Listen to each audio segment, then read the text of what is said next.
షానొద్దుల సంధి కాలం అంతా తీర్ల మరలైతుంది. ఒక తాన పొల్లు పొల్లు పొగమంచు పడుతుంటే ఇంకో తాన అప్పుడే ఈ పుసుర్రుమనే అంత ఎండ, ఒక తాన కుండపోత వర్షం పడుతుంటే ఇంకో దగ్గరనేమో ఒక్క షింకు లేకుండా పార్శాను. గిట్లా అంతా పెడమర్ల నడుస్తుంది.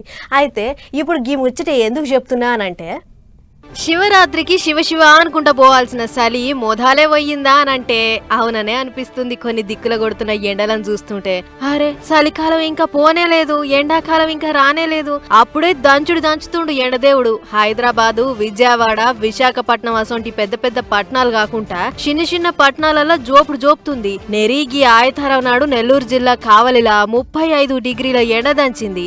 అట్లనే నర్సాపురం, బాపట్ల, ఒంగోలులో కూడా మామూలు కంటే 2 నుంచి 4 డిగ్రీల ఉష్ణోగ్రతలు పెరిగినాయట. అయితే ఎందుకు ఇట్లా ఉల్టా పుల్టా అవుతుందనే ముచ్చట మీద యూకేకి చెందిన ఓ యూనివర్సిటీ వాళ్ళు పరిశోధన చేసిర్రట.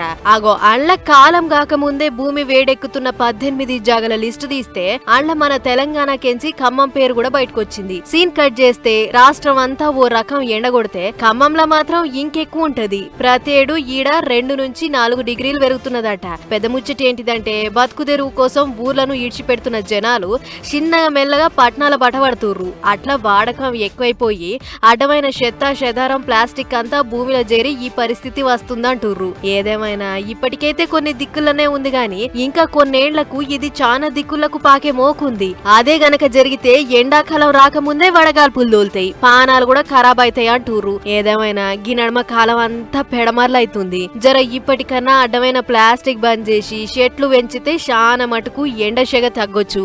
అందరూ దీన్నో బాధ్యతగా తీసుకోవాలి అని హెచ్చరిస్తుర్రు. చూడాలి మరి ఏమైతుందో.